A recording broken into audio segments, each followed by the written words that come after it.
Welcome to Vedic Wisdom for Modern Life. Mm-hmm. Today, our focus is find inner peace with Vedic wisdom. And, as we settle into this deep dive today, I just want you to, to take a second and think about your own day so far. Oh, yeah. Just the sheer velocity of it, right? Exactly, the sheer velocity. I mean, you probably woke up to the harsh blare of an alarm, Mm. right? And then immediately reached for a glowing screen. Oh, almost everyone does. Right. And you just step right into this slipstream of endless frantic movement.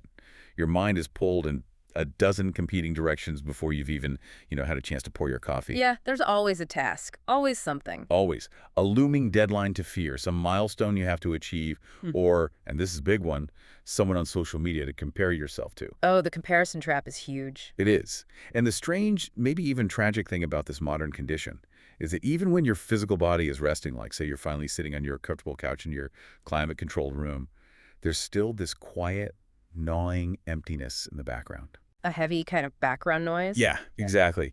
It feels as though inner peace has been relegated to a luxury item from a bygone era, like something you'd read about in a retreat brochure, but rarely actually experience in your daily life. Well, I mean, it is arguably the defining psychological struggle of the modern era. We've engineered this world of immense physical comfort, yet we are internally just starved for rest. Starved. That is the perfect word for it. Right. But this is where Vedic wisdom offers this profound and, frankly, completely necessary shift in perspective. Okay, tell me about that shift. Well, the ancient sages understood something fundamental about human nature that we've largely forgotten. And that is that peace hasn't actually left you. Wait, really?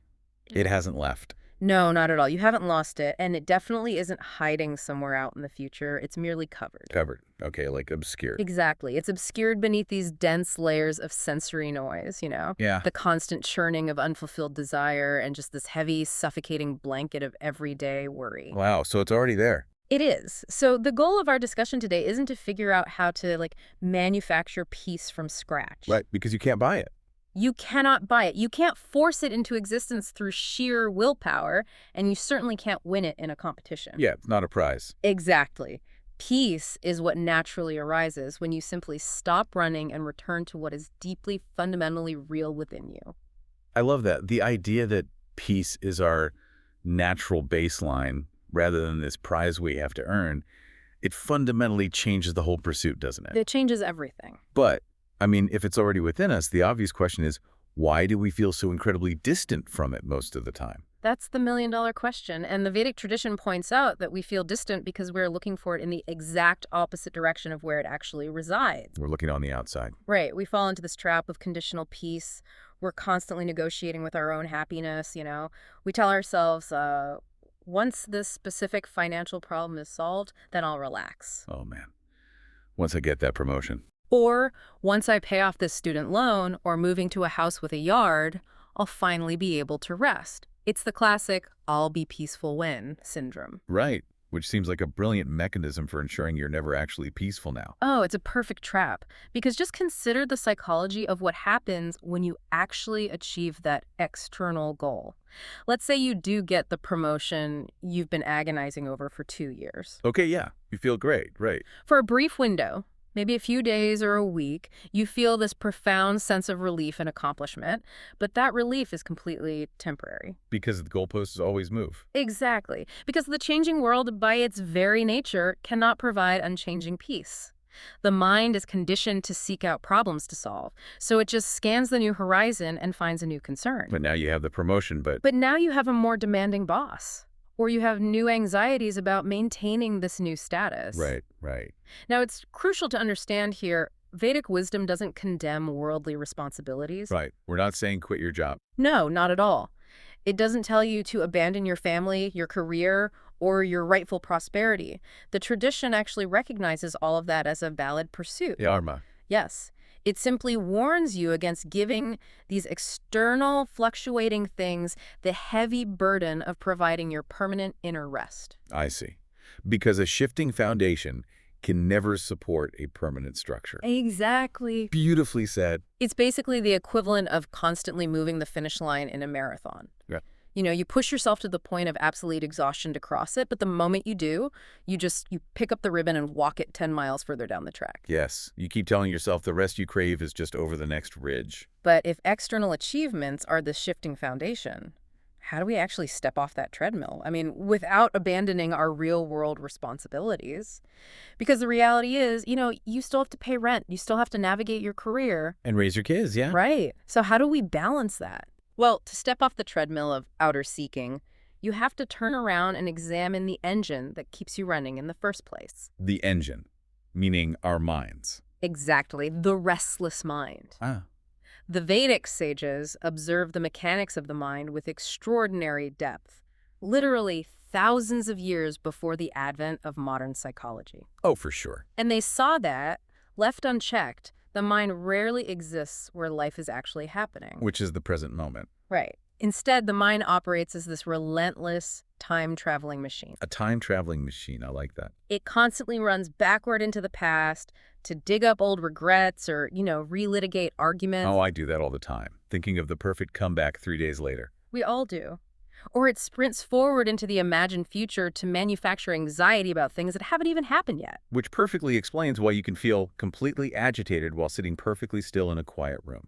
Exactly. The physical environment is peaceful, but the internal environment is a chaotic simulation of past and future threats. But the Vedic texts don't suggest we, wage war against our own thoughts, do they? No, that's a common misconception.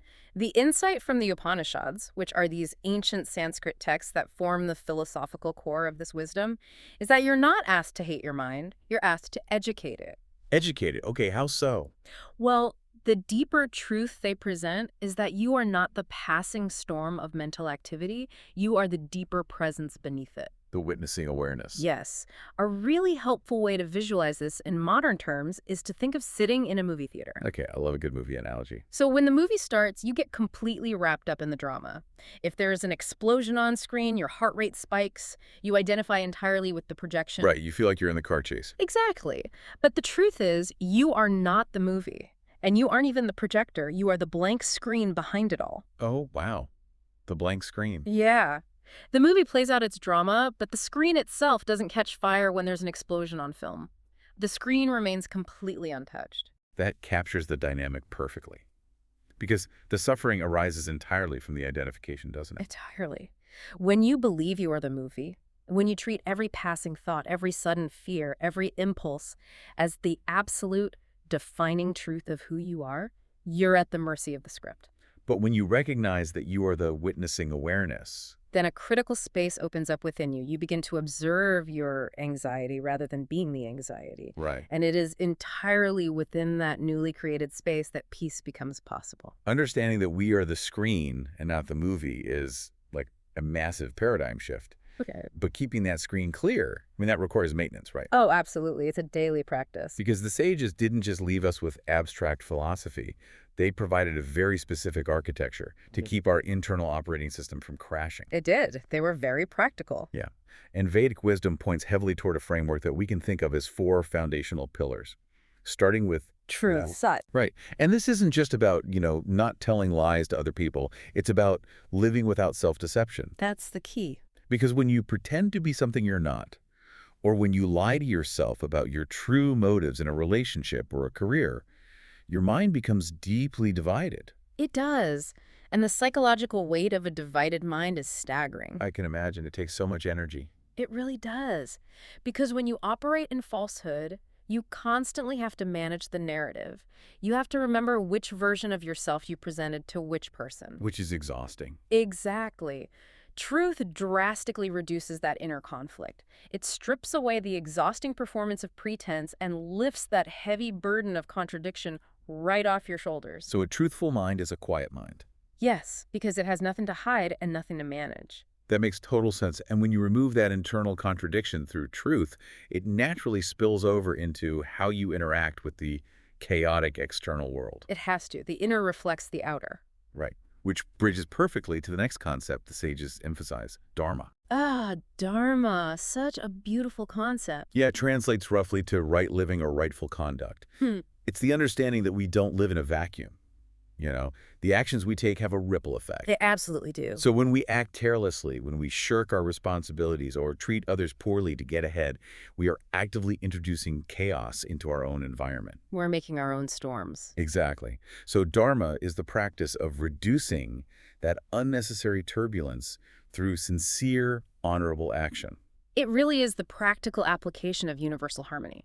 Think about it. If you conduct your business unethically, or if you neglect your family responsibilities, you are generating the very storms that will eventually disrupt your own peace. Right. You can't separate the two. You cannot sow chaos in your daily actions and expect to reap stillness in your meditation. It just doesn't work. Dharma ensures that your outward actions aren't constantly sabotaging your inward journey. But, acting with that kind of honor and carefulness requires something that has a terrible public relations problem in modern culture. Oh, I know what word you're going to say. Discipline? Yep. People hate that word. They really do. The moment people hear discipline, they think of punishment. They picture rigid, restrictive diets or waking up at 4 a.m. to suffer through an ice bath. Right. The hustle culture version of discipline. Yeah. It sounds very cold and suffocating to the modern ear, which kind of prizes doing whatever feels good in the moment. Well, it sounds restrictive only because we misunderstand what true freedom is. Tell me more about that. Vedic wisdom views discipline not as a punishment, but as a sacred protection. A protection. Yes. Consider the mechanics of the unchecked mind. Without discipline, your mind is entirely ruled by its impulses. Your senses run outward endlessly, chasing every distraction, every notification, every fleeting desire. Right, the endless doom scrolling. Exactly. In that state, you aren't free. You are enslaved by your own neurochemistry and habits. Wow, enslaved by your habits. Discipline is simply the gathering of that scattered energy. It protects you from being a victim of your own impulses. It actually deepens your freedom by giving you the power to consciously choose your response, rather than just reacting blindly to whatever the world throws at you. That changes the entire perspective. When you view it as protection, it makes me think of a river, actually. Oh, that's a great analogy. Right. Because the banks of a river don't stop the water from flowing. They don't restrict the water in a negative way. They give the water the discipline to flow powerfully and with a clear, directed purpose. Beautifully said. Without those banks, without that necessary discipline, the water just spreads out everywhere, loses its momentum, and turns into a stagnant, muddy swamp. Yes. And if discipline provides the banks so your energy can flow powerfully, the ultimate destination of that flow brings us to a concept that faces even more cultural resistance. Oh boy. Detachment. Detachment. Yeah, detachment is a tough one to swallow. Yeah. In our modern vocabulary, telling someone to be detached sounds like you're telling them to stop caring. Right. It sounds apathetic. Exactly. It sounds aloof, almost cynical, like you are just unplugging emotionally from your career, your passions, and the people you love. Which is the exact opposite of what the sages intended. And it's a tragic misinterpretation of the mechanism of love. How so? Because detachment does not mean a lack of affection or emotional coldness. Detachment is the profound act of participating fully in life, loving your family deeply, working hard at your craft, engaging passionately with the world without clinging to any of it. Participating without clinging. Yes. It is the cessation of demanding that temporary things become permanent. Oh, wow. The cessation of demanding that temporary things become permanent. That right there is the mechanism behind so much of our heartbreak, isn't it? It's the root of it. Because we desperately want the perfect vacation to last forever. We want our youth to be permanent. We want our children to stay in a specific adorable phase of life, or our success to never waver. And that demand is the root of almost all human suffering, because it is a demand that reality simply refuses to meet. Reality always wins. Always. So when you practice detachment, you are simply aligning yourself with the truth of impermanence. You soften your fear, because fear is almost always rooted in the attachment to a specific outcome. Right. What if I lose this? Exactly. And you soften your anger, because anger arises from frustrated expectations when reality doesn't match your desires. Detachment allows you to fully enjoy the beauty of a blooming flower without being thrown into despair when it inevitably wilts. You appreciate the experience for what it is, rather than what you demand it to be. Exactly. These concepts, truth, dharma, discipline, detachment, they're incredibly profound on a philosophical level, but I want to make sure we ground this heavily in the reality of the listener's very busy modern life. Yes, the application is everything. Right. Because how do we actually bring the wisdom of the Upanishads into a morning commute or into a tense, high-stakes meeting at work? Well, Vedic wisdom suggests this isn't about moving to a cave. It's about changing how you operate in the boardroom and the kitchen. I love that.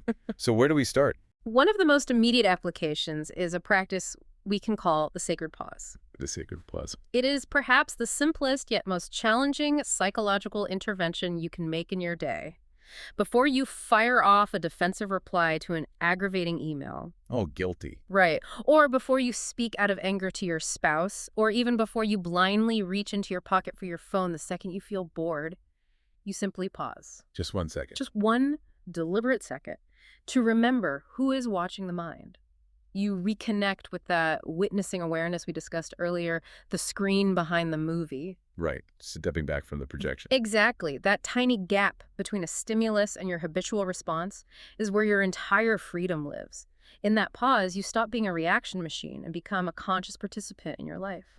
It breaks the circuit of automatic behavior. Yes, it does. And speaking of automatic behavior, the tradition places a massive emphasis on the morning routine, doesn't it? Oh, huge. The morning is sacred. Because the way you begin your day sets the fundamental frequency for your mind. If the very first thing you do upon waking is reach for the glowing, screen-checking the news, scrolling through social media, opening stressful work emails... You're immediately fracturing your attention. Exactly. You are voluntarily inviting the chaos of the entire world into your mind before you've even established your own center.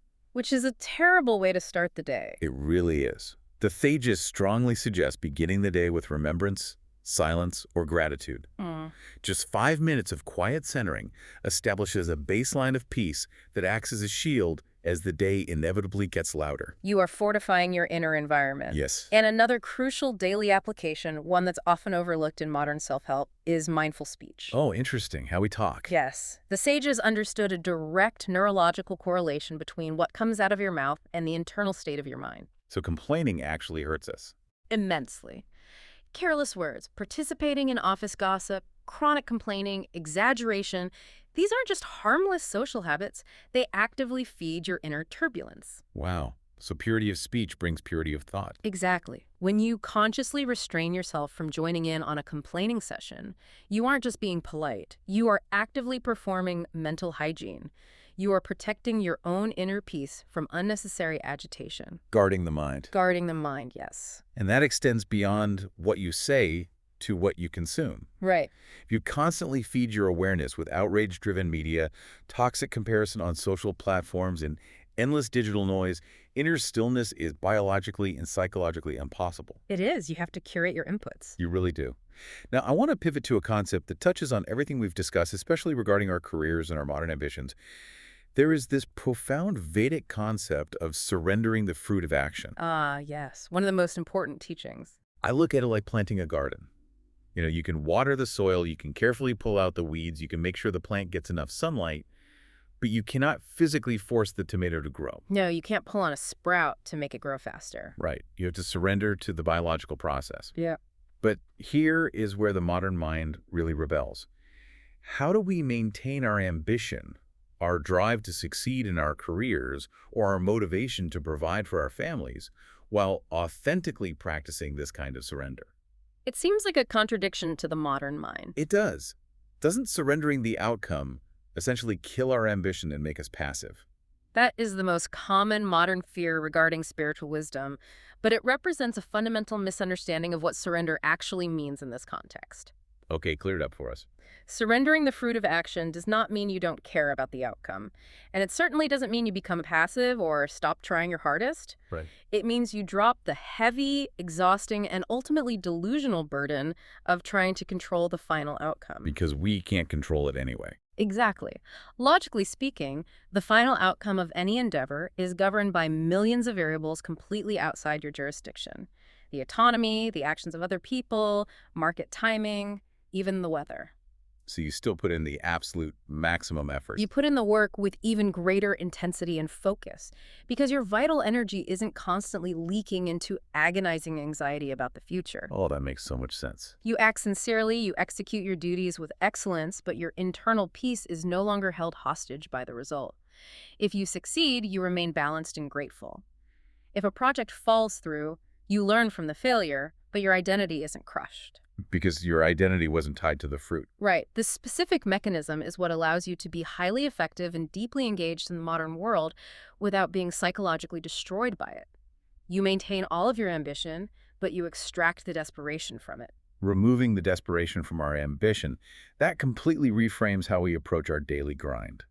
It means you can strive for excellence in your field, but you aren't existentially terrified of a market downturn. Exactly. It brings a profound lightness to your work. It really does. Bringing this entire conversation full circle back to your daily reality inner peace is clearly not some esoteric luxury reserved for ascetics meditating in the forest. No, not at all. It is a sacred, urgent necessity for functioning in the modern world. Because without inner peace, even your greatest external successes will eventually feel hollow and unfulfilling. They will. Without it, your relationships become deeply strained because you are constantly projecting your own internal restlessness onto the people around you. But when you cultivate it, even the most mundane aspects of your life are transformed because you are finally present for your own existence. Yeah. You realize you don't have to become someone completely different to find this peace. You don't have to wait for your financial or personal circumstances to align perfectly because they never will be completely free of friction. Right. There's always going to be something. Always. You just need to become more rooted in your true nature, more truthful in your daily actions, and more inwardly free from the relentless demands of a restless mind. It is entirely about remembering who we really are beneath the noise of the modern world.